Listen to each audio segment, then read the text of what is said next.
2025. Seberapapun kita yang hadir hari ini, aku percaya Tuhan akan terus memberkati kita, dan kita yang datang hari ini akan memperoleh berkat sukacita yang berlimpah daripada Tuhan.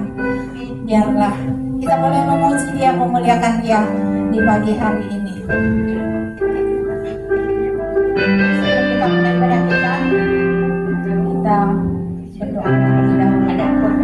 Bapa, kami mengucap syukur untuk kasih kemurahan-Mu pada hari ini, di mana kami masih boleh menikmati sahabat-Mu Bapa bersama-sama di tempat ini. Kami percaya Tuhan yang memampukan kami dan mengantarkan kami untuk kami berada di tempat ini bersama-sama. Biarlah setiap kami memiliki kerinduan yang sama, yaitu kami boleh menyenangkan hati-Mu ya Tuhan. Terima kasih Bapa, sebentar kami boleh menikmati hadirat-Mu di tempat ini, dan kami memulai ibadah kami hanya di dalam nama Yesus HaMasiah.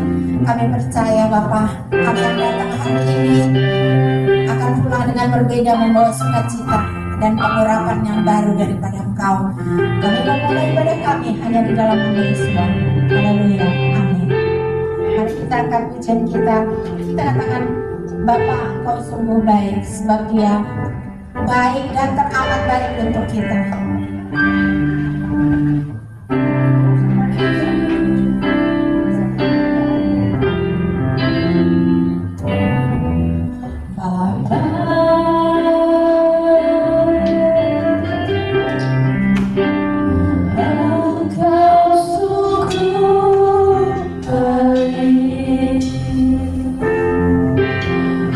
Kasih-Mu melimpah.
Sebab Engkau yang baik, bahwasanya untuk selama-lamanya kasih setia dan tak pernah berubah. Dan kami ingin mengenal Engkau lebih dan lebih lagi dalam kehidupan kami. Karena kami tahu hidup kami hanya sementara, dan kami mau Bapa untuk kami ada dan bertahan sampai pada kesudahannya. Terima kasih Bapa, kami mau mengenal Engkau lebih lagi Bapa.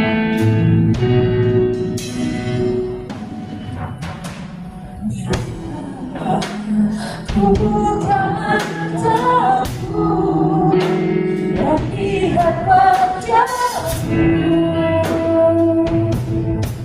bukan takut bila ku lihat hidupku dan bayanganku.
Yang telah memberikan kehidupan sampai saat ini, dan kami mau Semakin hari kami semakin mengenal Engkau lebih indah dan lebih lagi. Terima kasih Bapa sebab Engkau yang terbesar dalam kehidupan kami. Di dalam nama Yesus kami berdoa. Haleluya. Amin. Mari kita bangkit berdiri. Mari kita bersorak-sorai bagi Tuhan. Mari kita angkat pujian kita. Kita katakan bagaikan bejana siap dibentuk.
Bersih Yeshua HaMashiach, selamat kita berjumpa kembali di hari Syabat yang kudus ini, Yom Syabat, Kedushim. Kita bersyukur untuk kasih setia dan anugerah Tuhan dalam hidup kita. Puji Tuhan. Sebelum kita masuk di dalam pengajaran, kita akan masuk dalam sidur dulu. Kita naikkan nyanyian Matofu. Alangkah indahnya kemah-kemahmu, oh Yakov, dan tempat-tempat kediamanmu Israel. Haleluya. Kita nyanyikan dengan neshama kita, dengan roh kita. Kita menikmati hadiratnya. Matofu, Matofu, oh Aleha Yaakov, Miskerotecha Israel. Matofu, Matofu, oh Aleha Yaakov, Miskerotecha Israel. Vani berochastecha, avo beitecha, לכבד קודשך ביראתך מה טוב אוהליך יעקב מסכנותיך ישראל מה טוב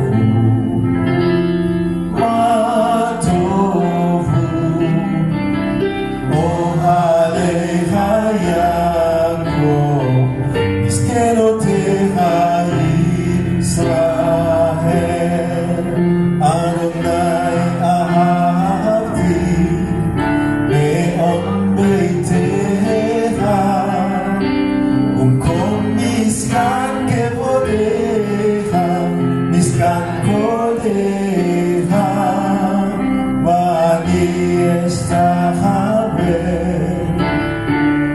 בעזרך לפני אדוני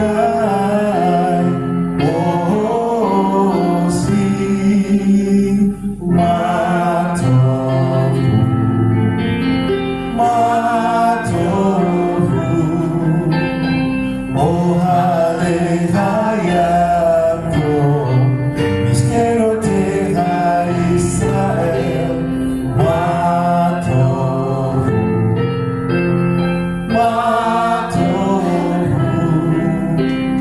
אוהליך יעקב מסכנותיך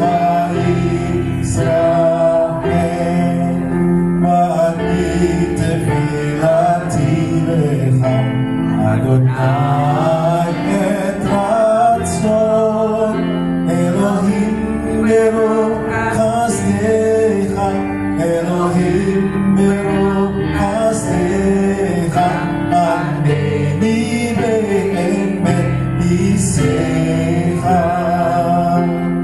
מה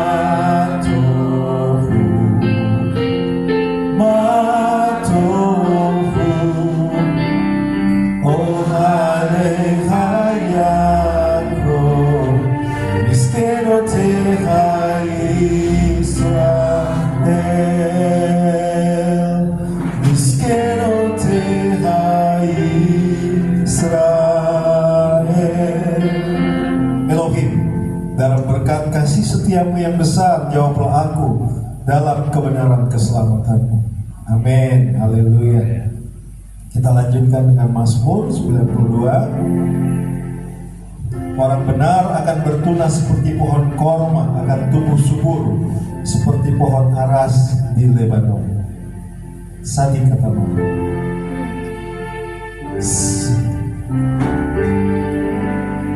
Sadi kata Marifah Keeres Balwanon Isge Sheturim Bebet Adonai Bechasron Eloheinu Yahwehu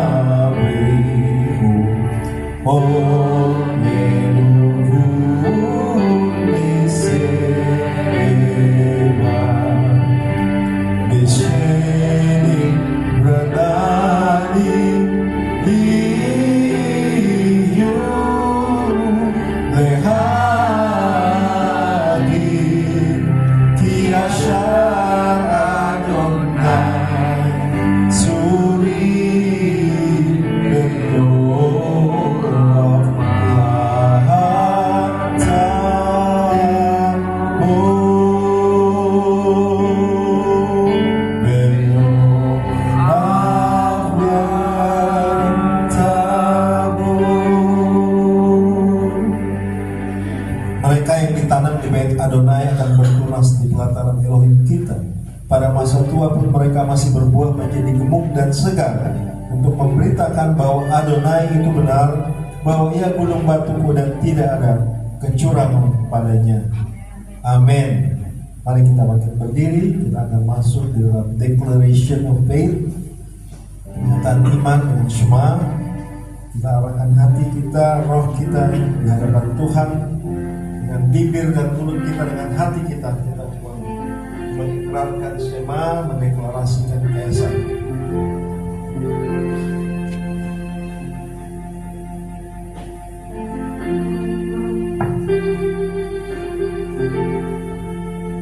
Baruch et Adonai HaMevorach, Baruch Adonai HaMevorach leolam vaed. Baruch Adonai HaMevorach leolam vaed. Shema Israel, Adonai Eloheinu, Adonai Echad, Baruch Shem Kevod Malkuto leolam vaed. Dengarlah Israel, Adonai Elohim kita, Adonai Echad, diberkatilah namanya, mulia kerajaannya untuk selama-lamanya. Ve'ahavta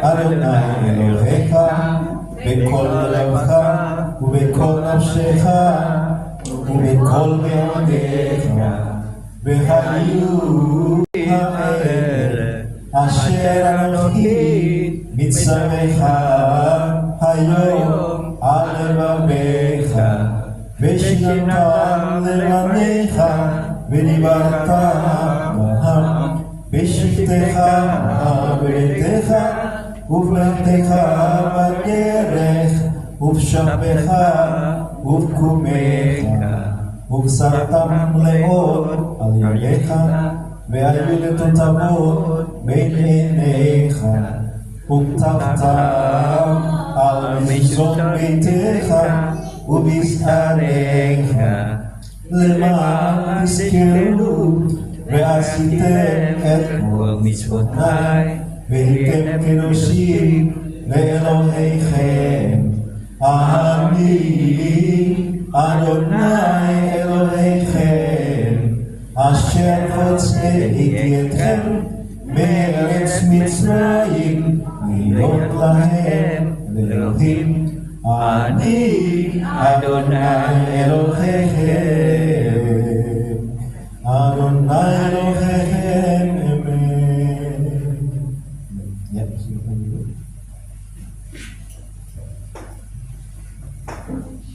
Baik, di hari Syabat yang kudus ini juga kita akan memberkati anak-anak kita, putra-putri kita di hadapan Tuhan. Sebab anak-anak itu adalah pusaka yang Tuhan berikan di dalam keluarga kita sebagai penerus iman dari orang tua, ya. Ledo, kado, turun temurun. Untuk apa? Memegang perjanjian. Haleluya. Puji Tuhan.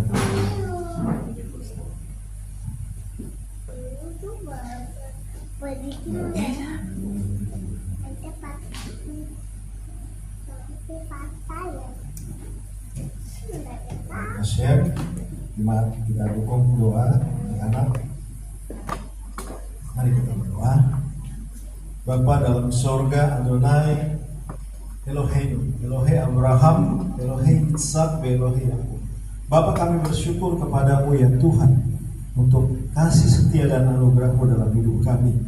Ya Tuhan, terima kasih untuk Syabat yang kudus yang Tuhan berikan bagi kami sebagai perjanjian yang kekal yang kami peroleh di dalam Yeshua HaMashiach Juru Selamat kami.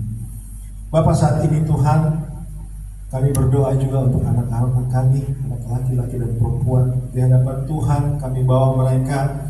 Biarlah tangan-Mu yang kuat dan perkasa itu Tuhan memberkati mereka, menyertai langkah-langkah mereka. memimpin hidup mereka, membawa mereka pada sasaran-sasaran yang tepat yang Tuhan tetapkan atas hidup mereka. Biarlah mereka boleh bersinar ya Tuhan. Mereka boleh berjalan di jalan-jalan orang sadik, orang benar, dan tetap memegang perjanjian-Mu. Terima kasih Bapak. Jauhkan mereka dari pergaulan yang buruk. Pisahkan mereka dari hal-hal yang buruk. Bawa mereka kepada jalan-jalan-Mu ya Tuhan. Bawa mereka kepada kehendak-Mu yang sempurna. Pimpin mereka ya Tuhan, seperti arah panah yang melesat mencapai sasaran. Anak-anak kami juga akan mencapai sasaran yang tepat ya Tuhan.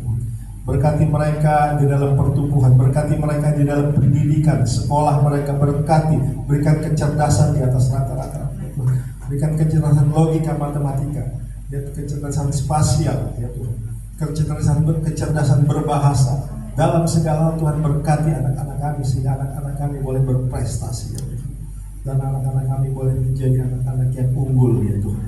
Terima kasih Bapak, terima kasih Tuhan, kami percaya bahwa rencana-Mu indah bagi kehidupan mereka. Untuk anak laki-laki terima berkat. Yesimcha Elohim ke Efraim ki Manasye. Kiranya Elohim menjadikan kau seperti Efraim dan Manasye. Kau akan melupakan masa lalu yang tidak menyenangkan dan akan tetap berbuah sekalipun lingkunganmu tidak mendukungmu. Sebab buah-buahmu bukan berasal dari dunia ini, melainkan berasal dari Bapa di surga. Pada anak perempuan terima berkat. Yesimach Elohim ke Sarah, Rivka, Rachel, Lea. Kiranya Elohim menjadikan kau seperti Sarah, Rivka, Rachel, dan Lea. Engkau akan menjadi wanita bijak, sebagaimana tertulis dalam Amsal 31. Engkau akan menjadi berkat bagi keluargamu, bagi jemaat, bagi masyarakat, dan akan menjadi berkat bagi suamimu kelak bila engkau masuk di dalam kehidupanmu. Untuk keduanya terima berkat. Yevarechecha Adonai v'yishmerecha. Adonai memberkati engkau dan melindungi engkau. Ya'er Adonai panah elecha tikunecha. Adonai menyinari engkau dengan wajahnya dan memberi engkau kasih karunia. Isa Adonai panah elecha ve'asher lecha shalom. Adonai menghadapkan wajahnya kepadamu dan memberi engkau damai sejahtera. Kiranya langkah-langkah kehidupanmu ke depan akan terus dipimpin oleh Ruach HaKodesh Bishem Yeshua HaMashiach. Amin ve amin kan yahiran sama. Ya kehendak Bapa yang sempurna menjadi dalam kehidupan. Amin. Kita akan berdoa berfilah kata ini. Lalu kita akan masuk di dalam firman Tuhan. Oh, kita akan ada pembacaan Torah. Oke, ya baik. Setelah doa Bapak kami ya, setelah kita kami ini kita akan masuk dalam pembacaan Torah.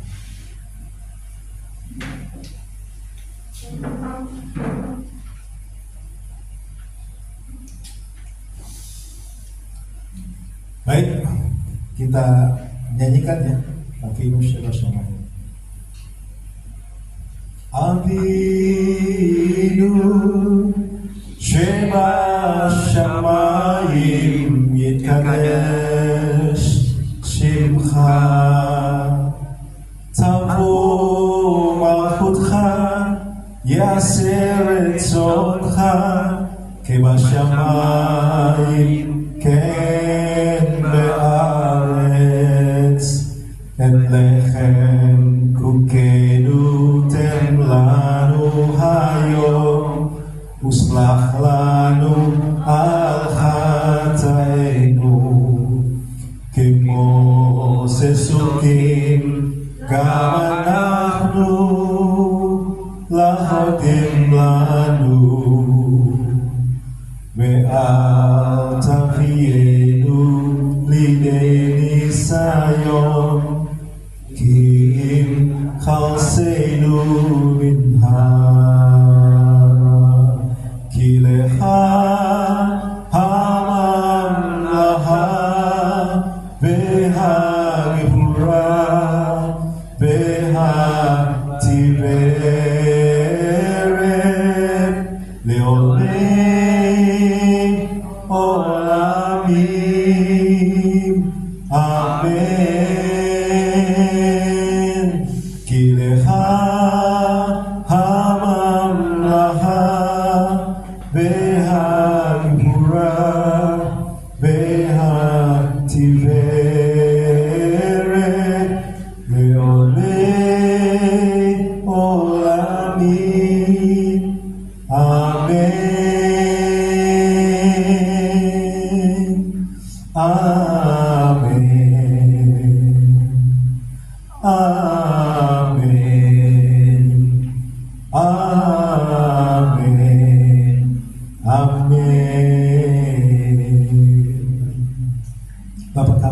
sorga, dikuduskanlah namamu. Datanglah kerajaanmu, jadilah kehendak-mu di bumi seperti di sorga. Berikanlah kami pada hari ini makanan kami yang secukupnya. Dan ampunilah kami seperti kami juga mengampuni orang yang bersalah kepada kami. Dan janganlah membawa kami ke dalam pencobaan, tetapi lepaskanlah kami daripada yang jahat. Karena Engkaulah yang mempunyai kerajaan dan kuasa dan kemuliaan sampai selama-lamanya. Amin. Amin. Haleluya. Ya, saya akan memanggil pembaca Torah para Syazmini. Silakan maju ke depan.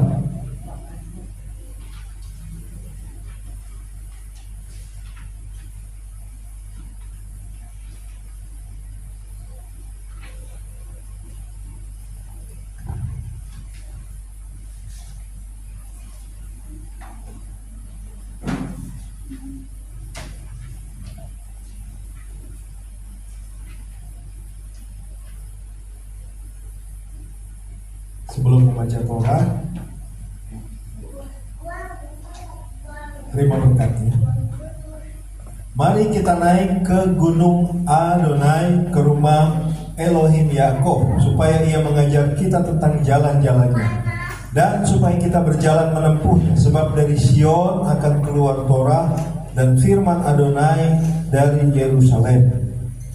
Ki mitzion tetze Torah, ki mitzion tetze Torah, udavar Adonai Yerushalayim, Baruch Senatan Torah, Torah, Baruch Senatan Torah, Torah, Le'amor Israel, Bikdushato.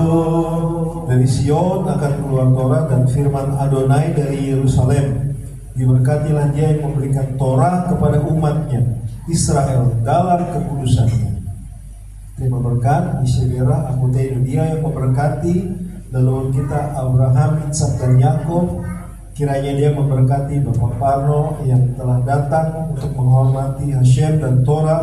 Kiranya yang kudus diberkatilah dia, memberkati dia dan keluarganya dan makmuran dalam segala pekerjaan tangannya. Amin. Silakan. Baruch Adonai Hamipora le olam bait. Baruch ata Adonai Eloheinu melek haolam. Asher bar banu mikol haamin penatan lanu toratu. Baruch ata Adonai notan atorah. Diberkatilah Engkau Adonai Tuhan kami, penguasa alam semesta, yang telah memilih kami dari antara bangsa-bangsa dan memberikan kami Torah.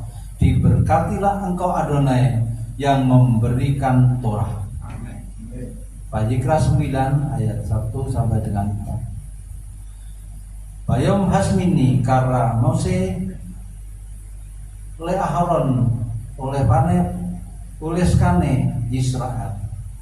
Bayomer el Haron ket haka akel ben bahar le hatat bayil le ola timan timimin bahakrep line Adonai.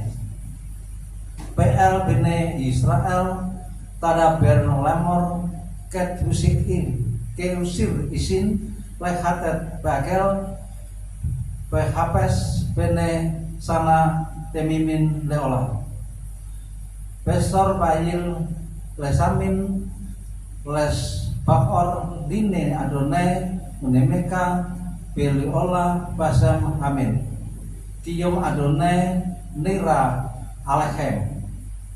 Imamat 9 ayat 1 sampai 4. Dan terjadilah pada hari ke-8 Musa memanggil Harun dan anak-anaknya serta tua-tua Israel, dan berkatalah dia kepada Harun, ambillah bagimu seekor anak lembu, anak dari kawanan lembu sebagai persembahan penghapus dosa, dan seekor domba jantan yang sempurna sebagai persembahan bakaran, lalu persembahkanlah ke hadapan Adonai. Dan engkau harus berbicara kepada Bani Israel dengan mengatakan, ambillah seekor anak kambing sebagai persembahan penghapus dosa, dan seekor anak lembu, dan seekor anak domba berumur setahun yang sempurna sebagai persembahan bakaran, dan seekor lembu jantan dan seekor lembu jantan sebagai persembahan perdamaian untuk pengorbanannya di hadapan Adonai, dan persembahkan sajian Adonai dengan minyak, karena hari ini Adonai akan tampak kepada kamu.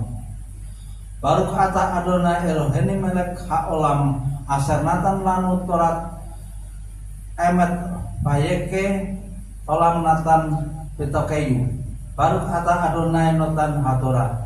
Diberkatilah engkau Adonai Tuhan kami, Raja dunia, yang telah memberkati Torah yang benar kepada kami, yang memberikan hidup kekal di dalam diri kami. Diberkatilah engkau Adonai yang telah memberikan Torah. Amin. Amin. Ya, amin.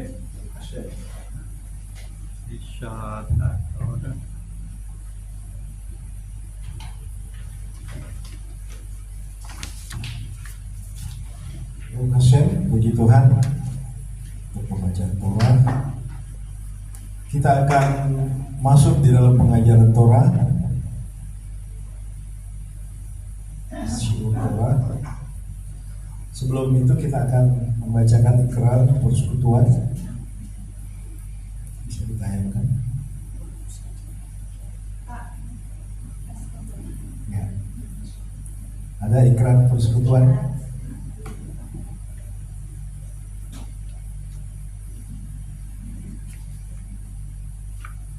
Ya, baik, mari kita bangkit berdiri bersama-sama.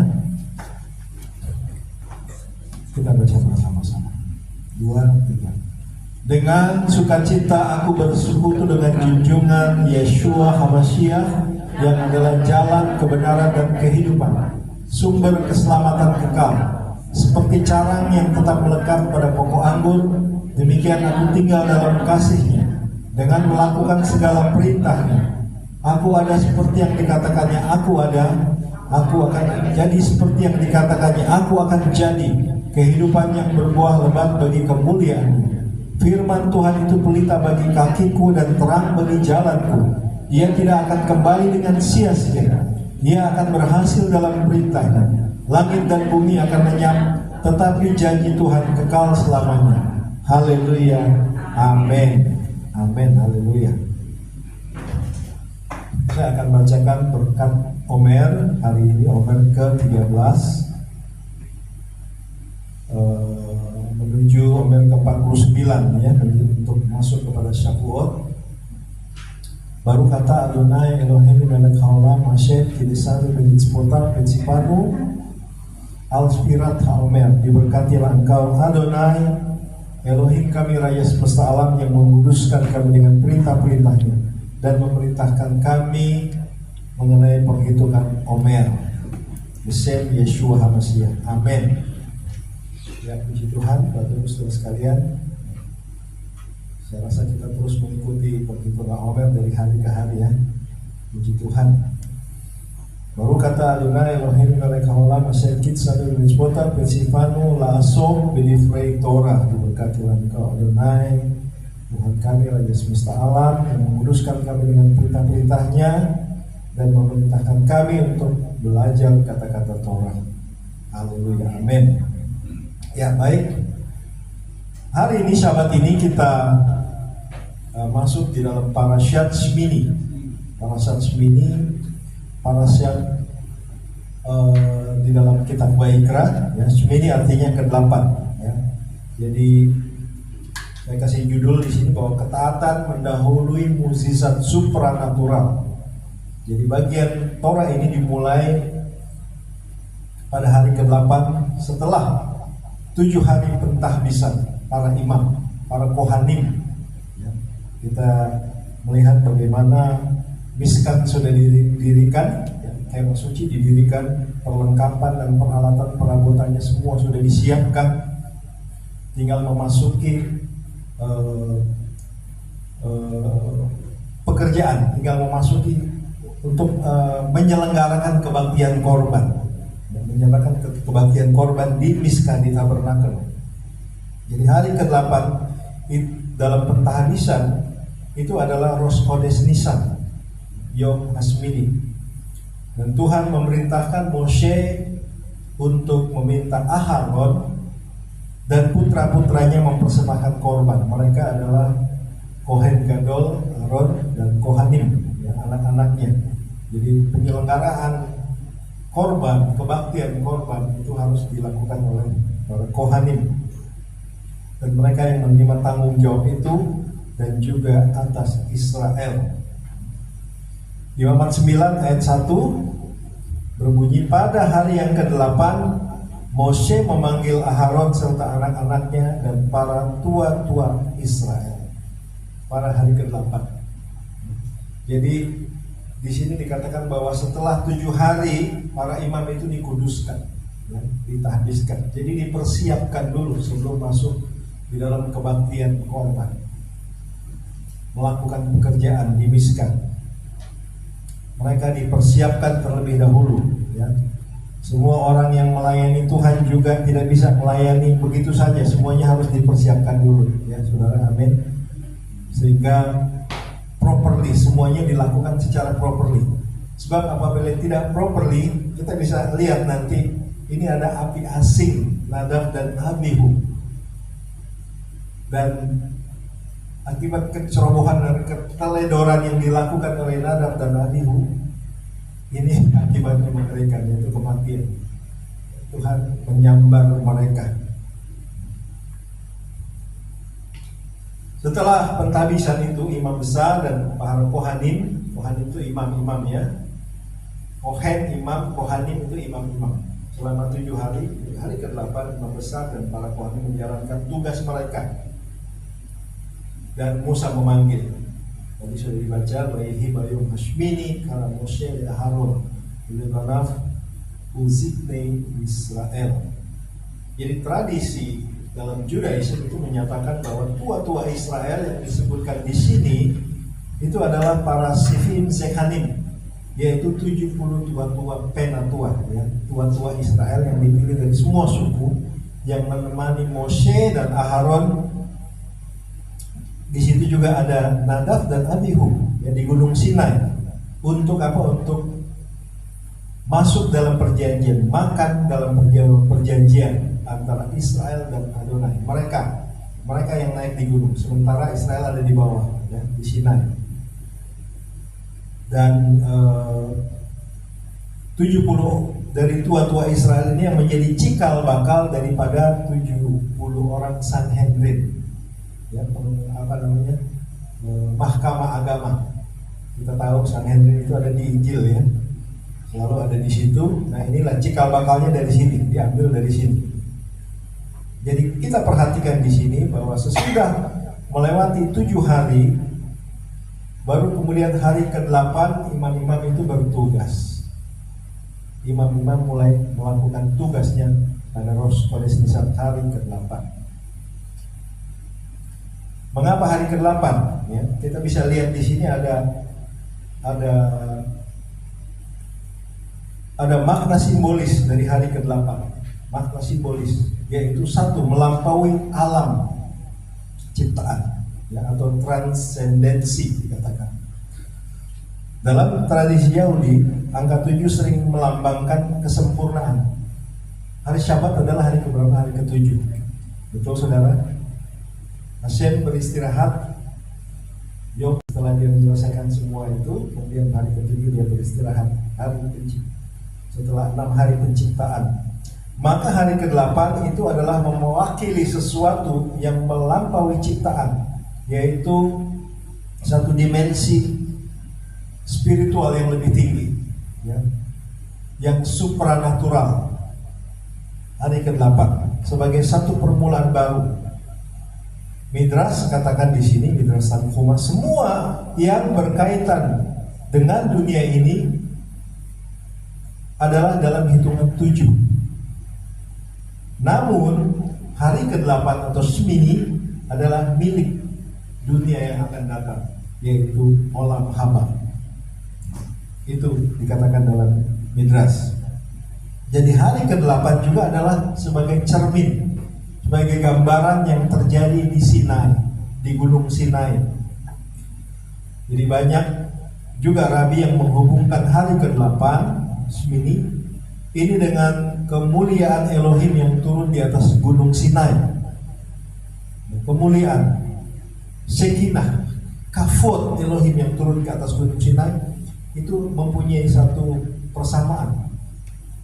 Seperti hari ke-8, seperti kebaktian korban yang akan diselenggarakan hari ke-8. Jadi itu adalah miniatur dari Sinai.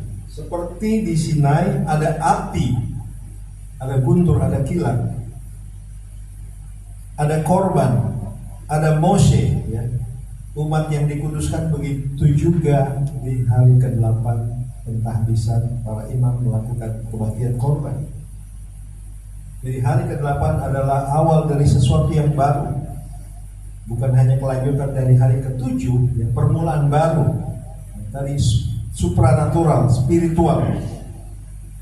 Jadi ini bukan hanya hari berikutnya, tetapi hari yang dikhususkan dan ditetapkan Elohim sebagai suatu permulaan yang kudus. Selama 7 hari sebelumnya, anak-anak Aharon, ya, yang bertugas sebagai imam itu dikuduskan. Ya, mereka tidak bisa meninggalkan kemah pertemuan. Mereka harus ada di situ. Mereka harus ditabiskan dulu. Mereka harus dikuduskan dulu. Ya, orang percaya juga demikian. Ya. Kita dikuduskan. Oleh apa? Kita dikuduskan oleh 2 hal. Dikuduskan oleh darah anak domba, darah Mesias yang tercurah di Bukit Kalvari. Tetapi dalam hidup kita dikuduskan juga oleh perintah-perintah, mitzvot, perintah-perintah Tuhan yang menguduskan hidup kita. Makanya setiap berkat selalu berawali dengan Baruch Ata Adonai Eloheinu melek halam Asher Kideshanu. Asher Kideshanu bemitzvotat, itu artinya yang menguduskan kami dengan perintah-perintahnya. Loh, bagaimana perintah-perintah itu memisahkan, menguduskan kita? Inilah kita pada saat kita melakukan Syabat, kita sedang dipisahkan, kita sedang dikuduskan oleh Hashem dengan perintahnya, dengan avodah Syabat seperti ini. Ya, puji Tuhan. Jadi awal peran mediasi manusia antara bangsa dan Israel itu terjadi di hari ke-8. Ya. Kemudian sebuah langkah ke dalam pelayanan yang kudus dan nyata di mana Elohim hadir melalui apa? Melalui api dari langit. Ini juga merupakan awal pelayanan dari keimaman Harun, keimamatan Harun. Awal dari hadirat Shekinah yang nyata turun di Mizkah, turun di kemah suci. Di hari ke-8 ini, di korban kebaktian ini. Jadi hari ke-8 bisa kita lihat juga sebagai waktu ketika seseorang siap secara rohani, ya, oleh pengurapan, oleh hadirat ilahi. Jadi ini bukan lagi tentang persiapan 7 hari sebelumnya, tetapi memasuki hari ke-8 adalah perjumpaan secara nyata, secara aktual dalam pemulihan Elohim. Imam-imam akan menghadapi hal itu. Dalam Wa'ikra Rabah itu adalah komentar untuk kitab imaman. Ya. Selalu kita ada Bereshit Rabah, Shemot Rabah. Wa'ikra Rabah itu adalah penjelasan-penjelasan dalam Midrash para Rabi. Ya, itu lebih lengkap. Itu sebab kita kalau pegang Alkitab hanya itu aja yang kita baca, ya. Tetapi di dalam Midrash itu ada penjelasan setiap ayat. Itu maksudnya disebut Midrash Rabah Wa'ikra. Jadi ada 8 peristiwa besar yang terjadi pada hari ke-8, yaitu kemuliaan Elohim turun atas bait suci, api dari surga memakan habis korban, Aharon memberkati Israel, dan pertama kali imam mempersembahkan korban. Jadi Midrash mengatakan bahwa Bayom Hashmini, hari ke-8 adalah puncak dari pengudusan, puncak dari kesucian, merupakan hari perkenanan Adonai Elohim, di mana persembahan itu diterima dan Shekinahnya hadir berdiam di Miskan. Ya. Aku hendak hadir dan berdiam di tengah-tengah mereka. Saudara tahu waktu Israel berperang, siapa yang ada di depan? Suku Yehuda. Tapi ada siapa yang di depan? Orang-orang Lewi, Kohanim. Mereka membawa apa? Tabut perjanjian kaum Yehuda dan suku-suku yang menyusul bertempur. Itu satu strategi yang Tuhan berikan kepada Israel. Kita juga tahu bagaimana orang Filistin ketakutan ketika mereka melihat tabut. Di atas tabut itulah Sekinah itu hadir. Kemuliaan Adonai Elohim yang besar yang tidak bisa kita lihat ada di tengah-tengah Israel. Amin, saudara. Haleluya, puji Tuhan. Dan hadirat itu menetap tinggal di antara umatnya.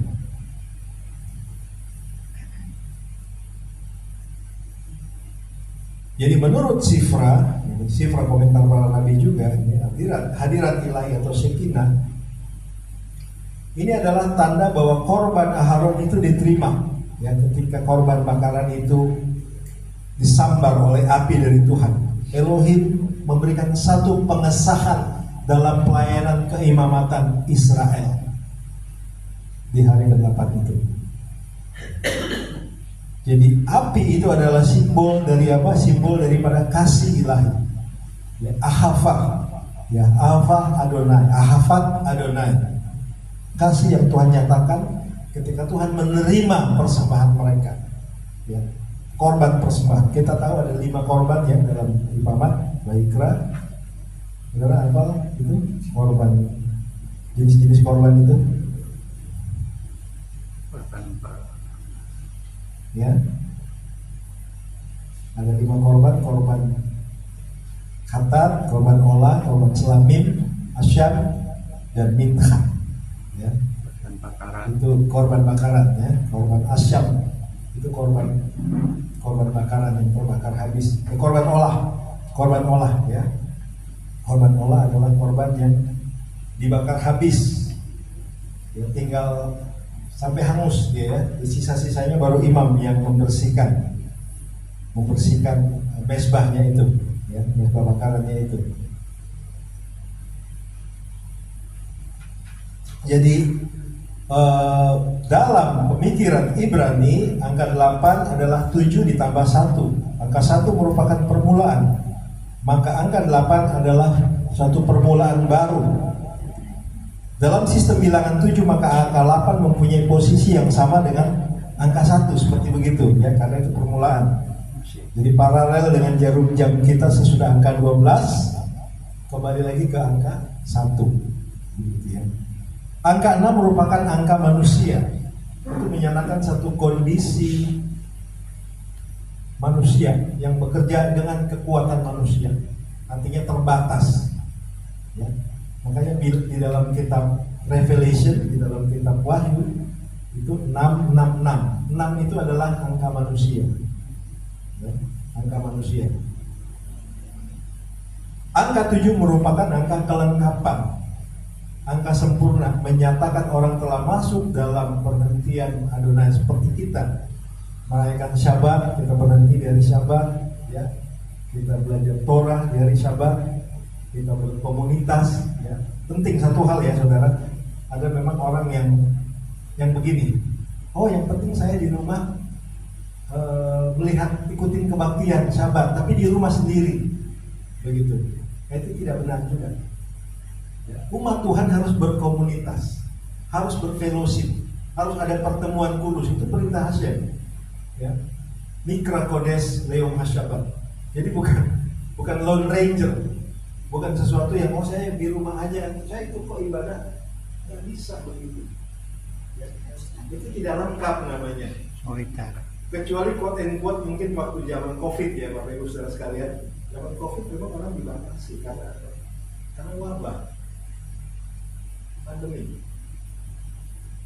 Tapi setelah itu kan kita kembali lagi berkumpul. Israel semua dikumpulkan, klal Israel.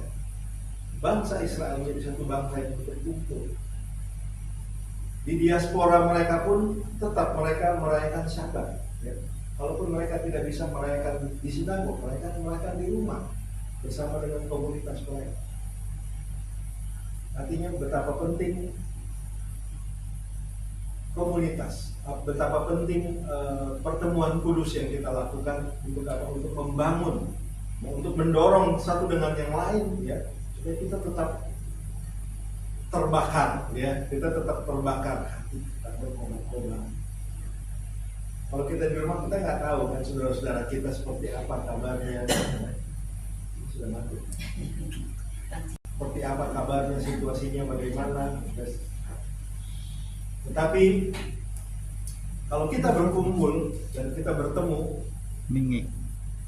tentu ada sesuatu yang membuat kita semangat, ada sesuatu yang membuat kita hati kita berdebar-debar. Saya mau ketemu dengan bapak ini, bro ini, itu ini, lain ini. Waduh, itu betul-betul membuat kita sukacita, ya, membuat kita penuh dengan semangat. Nah, itu pentingnya ada pertemuan kudus seperti ini. Jadi dia tidak mengandalkan kekuatannya sendiri. Angka 8 jadi merupakan satu permulaan baru, merupakan supranatural yang menyatakan kondisi rohani dari orang yang mulai bekerja dengan kekuatan ilahi, kekuatan dari Tuhan. Bahkan supranatural, bahkan mujizat bisa terjadi. Jadi orang percaya perlu bergerak, perlu menggerakkan dirinya dari angka 6 ke angka 7 dan kemudian lanjut kepada angka 8, go to the next level, bergerak terus sampai kepada level yang tertinggi. Itu yang Tuhan mau, ya, supaya kuasa Tuhan, supaya kemuliaan Tuhan dinyatakan dalam hidup kita. Itu penting sekali. Kita perlu kekuatan dari Tuhan, kita perlu mujizat, kita perlu juga kuasa supranatural, ya. Yesua katakan tanda-tanda ini akan menyertai orang percaya, mereka akan mengusir setan, mereka akan melakukan banyak mujizat, ya. Artinya itu sudah memasuki level supranatural, level ke-8, hari ke-8 tadi, ya, penjelasan tentang hari ke-8. Jadi pada hari ke-8 itu Adonai memerintahkan Aharon dan anak-anaknya mempersembahkan korban bagi mereka sendiri dan kemudian bagi Israel. Jadi imam-imam pun mempersembahkan korban bukan bagi Israel langsung, tetapi dia harus mempersembahkan dulu untuk dia dan keluarganya. Artinya apa, saudara?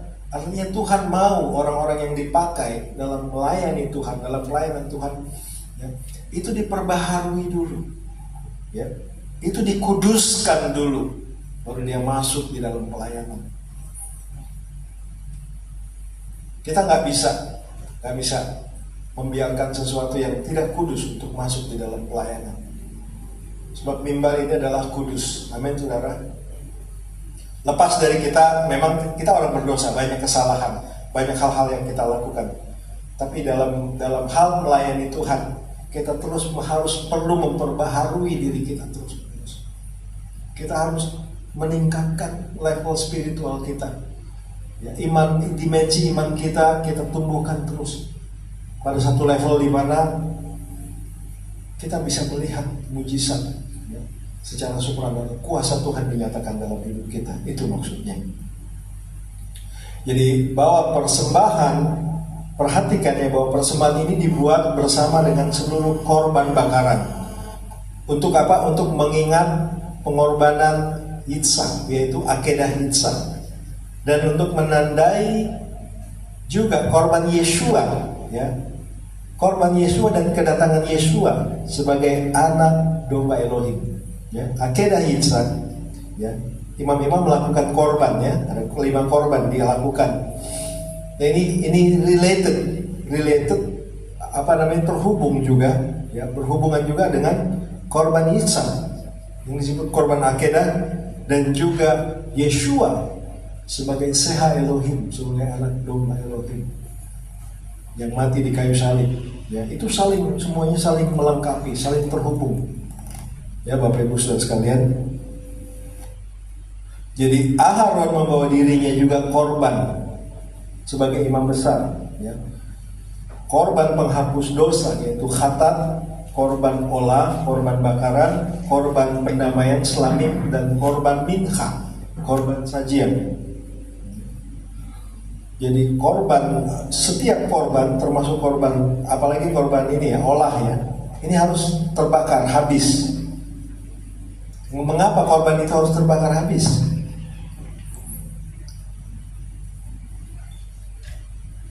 Hidup kita, ego kita harus dibakar habis di hadapan Tuhan. Artinya apa?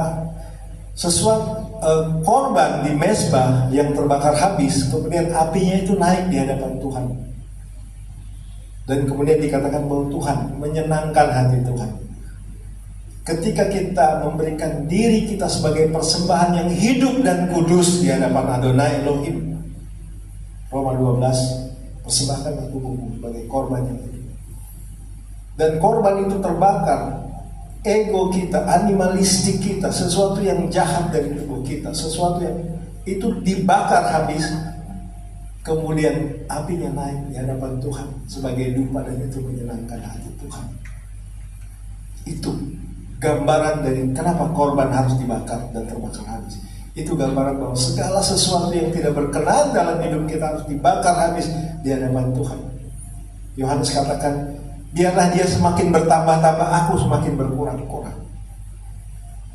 Itu artinya saudara tentang korban. Jadi baunya menyenangkan hati Tuhan. Aharon diperintahkan untuk membawa persembahan khatat, mincha, selamim, olah,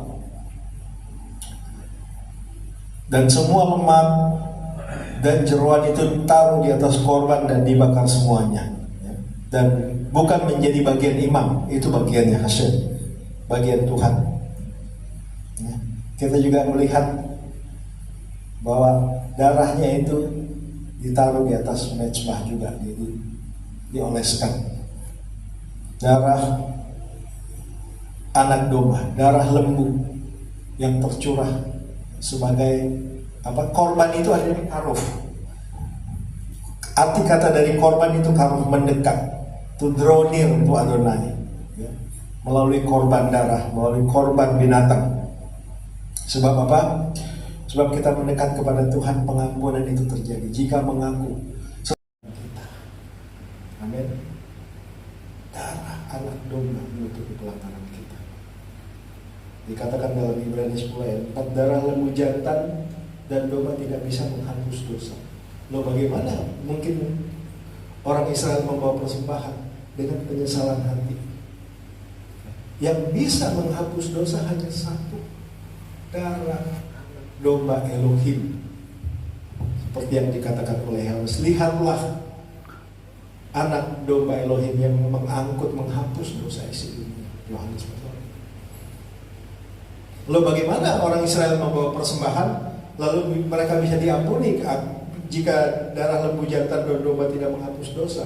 Darah lembu jantan dan darah domba jantan itu hanya menyucikan ritual daripada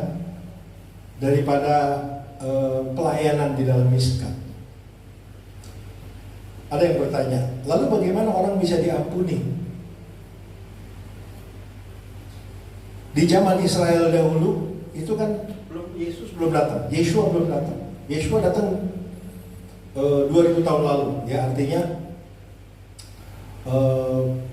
Yeshua datang itu kira-kira kalau kita mundur ke belakang 1500 tahun dari zaman Yeshua, mundur ke 1500 itu zaman Mose, David dan semuanya.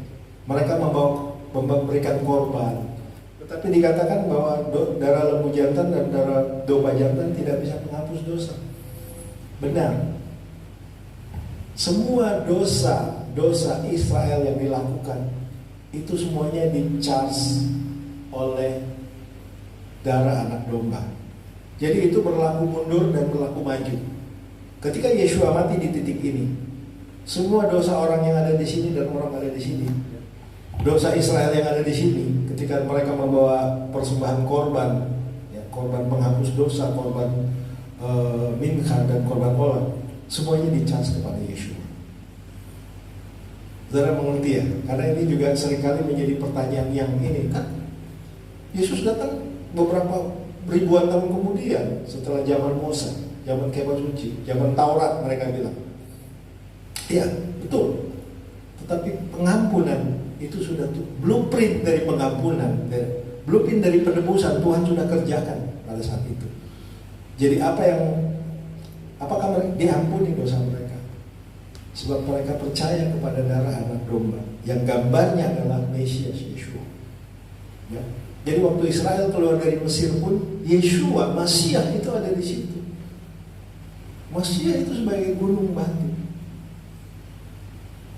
Karena ini seringkali terjadi kontroversi, kontradiksi ya, zaman Taurat. Bagaimana bisa, kan ada pendeta yang katakan enggak, setelah Yesus datang siapa yang percaya ke sini selamat, yang ini udah nggak bisa begitu. Kita orang Ibrani Yahudi berpikir siklis, tidak linear. Ya, pengampunan tetap Tuhan berikan, pemulihan Tuhan tetap berikan melalui Yeshua yang gambarnya sudah ada di dalam Torah picture. Tuhan memberikan satu blueprint yang besar, ya, satu rencana keselamatan bagi umat manusia, justru itu mulai dari Torah. Ya.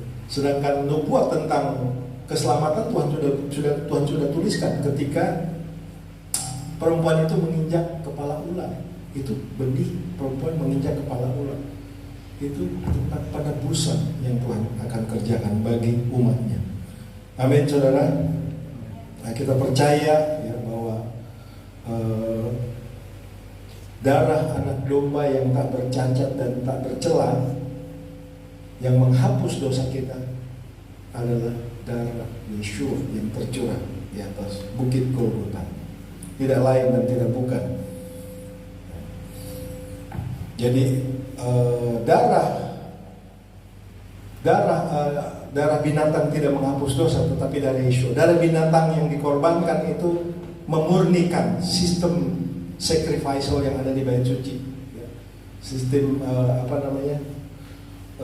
pelaksanaan dari ritual di Miskan, di Kemah Suci maupun di Bait Suci. Tetapi yang mengampuni itu adalah darah anak domba yang tak bercacat dan bercela, darah Yeshua HaMashiach. Amin, saudara. Amin. Haleluya. Baik, kita akan lihat lagi di sini ya, ada hal lain lagi. Ini tentang api asing, ya. Nadab dan Abihu.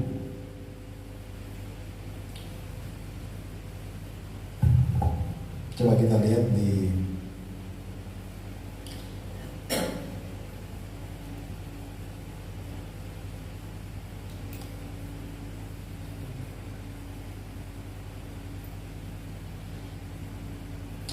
pasal 10 ya.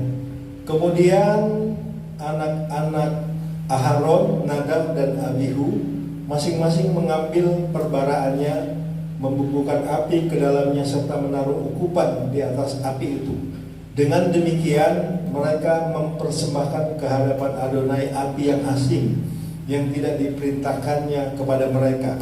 Ayat 2, pasal 10. Maka keluarlah api dari hadapan Adonai lalu menghanguskan keduanya sehingga mati di hadapan Tuhan. Ini tragis sekali ya, Bapak Ibu Saudara sekalian. Mengapa Tuhan menyambar Nadab dan Abihu sedemikian hebat sampai mereka mati? Mereka ingin mempersembahkan sesuatu. Mereka ingin mempersembahkan sesuatu kepada Tuhan di hari ke-8 itu, Yom Hashmini itu, hari pertama mereka, hari pertama untuk melakukan tugas sebagai imam.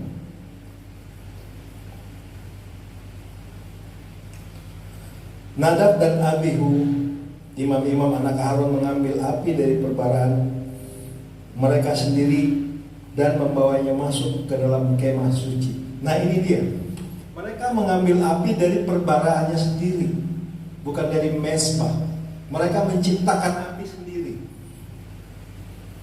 dan itu disebut juga dengan es zarah, api asing, dan Tuhan tidak berkenan. Itu bukan api Tuhannya dari mezbah korban bakaran. Jadi mereka melakukan atas kehendaknya sendiri, ya, sehingga api menyamar mereka. Es milifne Adonai menyamar mereka sehingga mati di tempat. Dan ini menjadi satu tragedi yang cukup memilukan, ya. Sampai Aharon itu harus berdiam diri, dia tidak bisa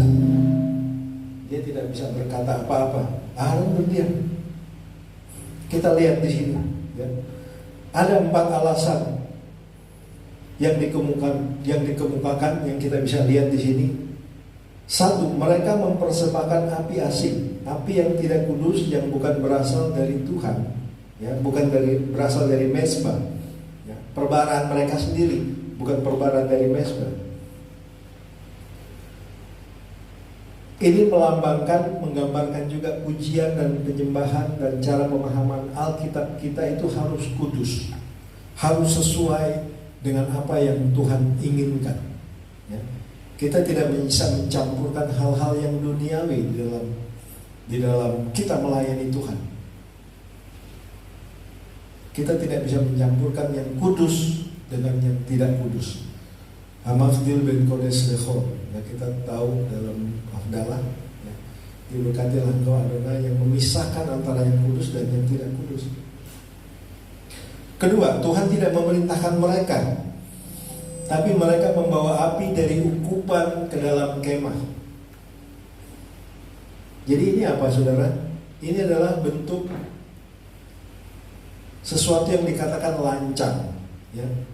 Mereka lancang mengambil sesuatu, mereka melanggar kewenangan yang Tuhan berikan.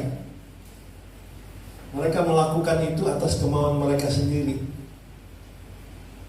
Ya, jadi ini keteledoran, tapi juga ini suatu lancang, ya, apa sih namanya? Jadi melawan, memberontak sebetulnya.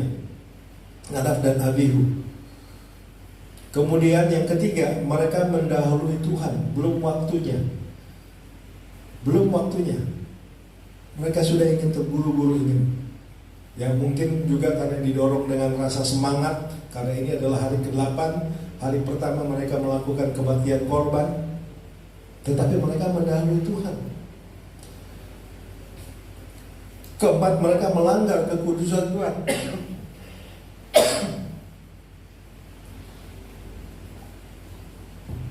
Melanggar kekudusan Miskan, kemah suci. Dengan apa? Ternyata mereka minum anggur sebelum melakukan kebaktian korban. Dan Midras katakan mereka ada di bawah pengaruh anggur, ada di bawah pengaruh anggur yang mereka minum, ya, tentu yang beralkohol gitu. Bukan berarti anggur tidak bisa kita minum, ya. Dalam kidus kita minum anggur yang juga beralkohol maupun yang tidak beralkohol, ya. Tetapi Nadab dan Abihu ini sudah melampaui hal-hal yang diperkenankan, sehingga merusak tubuh mereka, mengganggu mereka punya pikiran.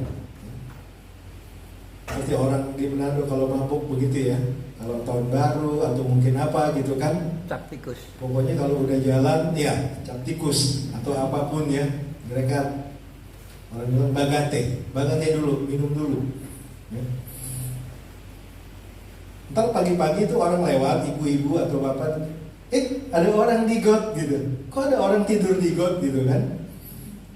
Terus disamperin begitu kan sama ibu-ibu yang mau ke pasar. Bro, kenapa nggak ada tidur di got? Yang mabuk itu ternyata dia mabuk tadi malam. Kemudian dia bangun, dia sadar, dia bilang, "Kenapa so? Nggak ada got?" Memang kenapa ini got kamu gitu?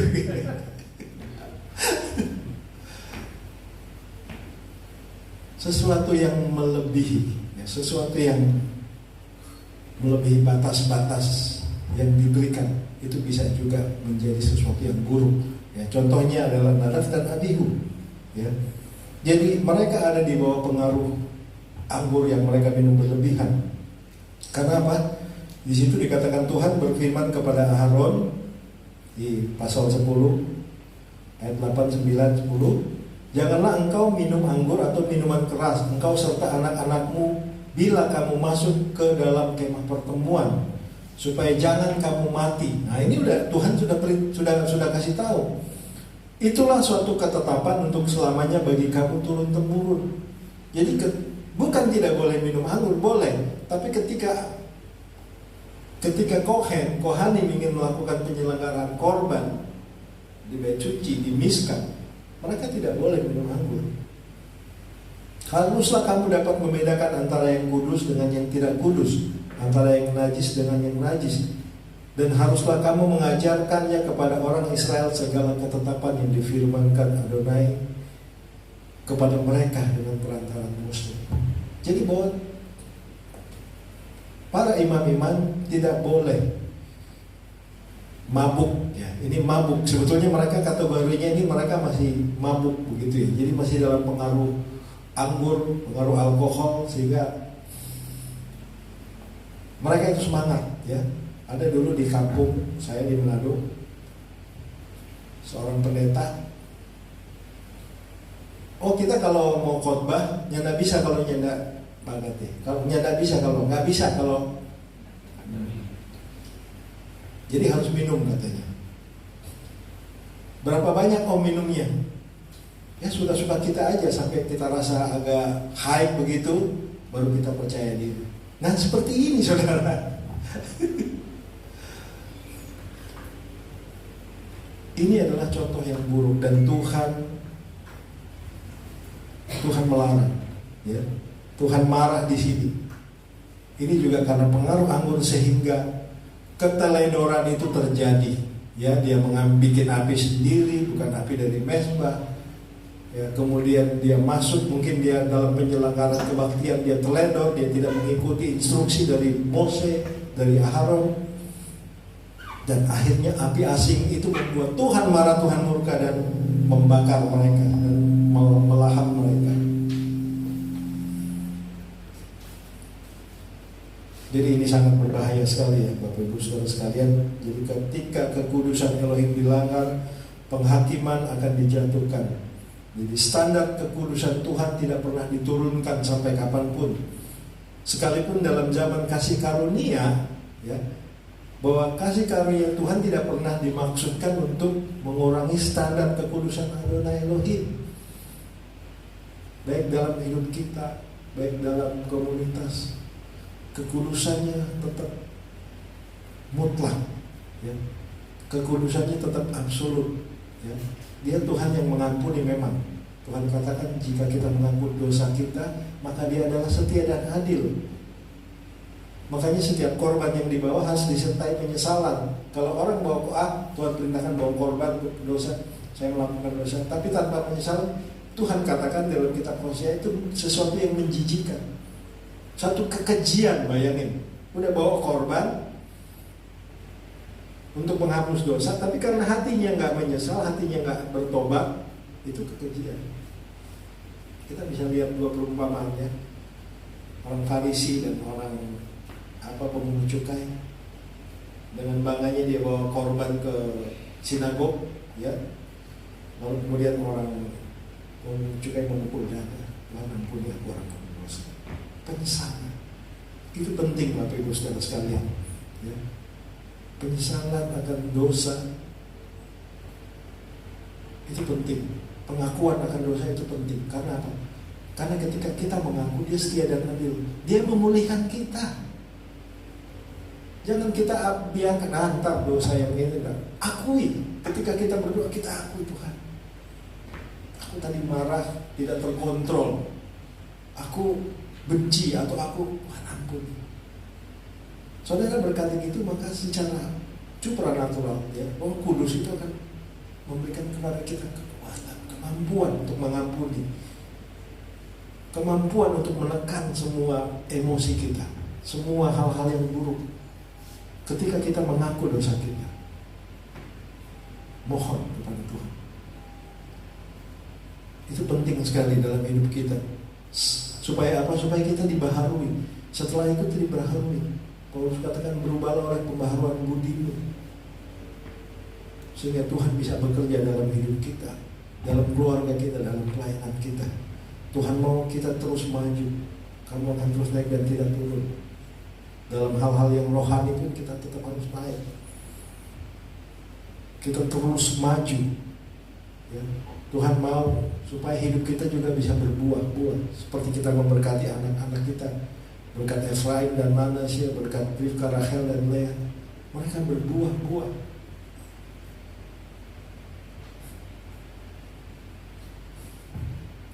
Puji Tuhan.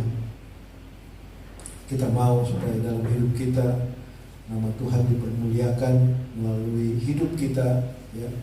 Kadang banyak orang dalam hidupnya, dalam hidup kesehariannya baru kelihatan, ya. Tapi kalau dalam pertemuan seperti ini tidak kelihatan. Tapi nanti kita tahu, oh ternyata kamu seorang pemarah ya, suka maki-maki di jalan begitu ya, nggak bisa sesuatu. Wah, kalau di sini seperti nggak kelihatan gitu ya, baik begitu. Tapi nanti di jalan ya, atau di mana gitu kan, menghadapi sesuatu yang sebetulnya emosinya atau apanya, itu kita bisa belajar. Untuk apa? Untuk membaharui hidup kita, memperbaharui hidup sikap kita. Makanya Tuhan katakan, berdoalah kamu. Kita membangun kesadaran hidup kita, kesadaran iman kita dengan berdoa. Dengan berdoa kita bisa memperbaiki sesuatu yang rusak, ya, tikun olam, ya, di alam roh kita memperbaiki, ya. Kita berdoa setiap hari Rabu. Setiap doa-doa yang kita naikkan itu adalah doa-doa yang tidak sia-sia. Itu naik di hadapan Tuhan. Tuhan dengar. Dan pada waktunya nanti Tuhan akan jawab. Itu waktunya Tuhan, bukan waktu kita. Tetapi tugas kita berdoa, memuji Dia, meninggikan nama Tuhan. Amin, saudara. Sehingga kemuliaan Tuhan, rencana Tuhan boleh terjadi, boleh digenapi di dalam kehidupan kita. Jadi penting bagi kita, ya, seperti Paulus katakan, yang ku kehendaki, ya, yang ku kehendaki, dia mau seperti Mesias, dia mau jadi seperti Yeshua, supaya Yeshua itu hidup di dalam dia.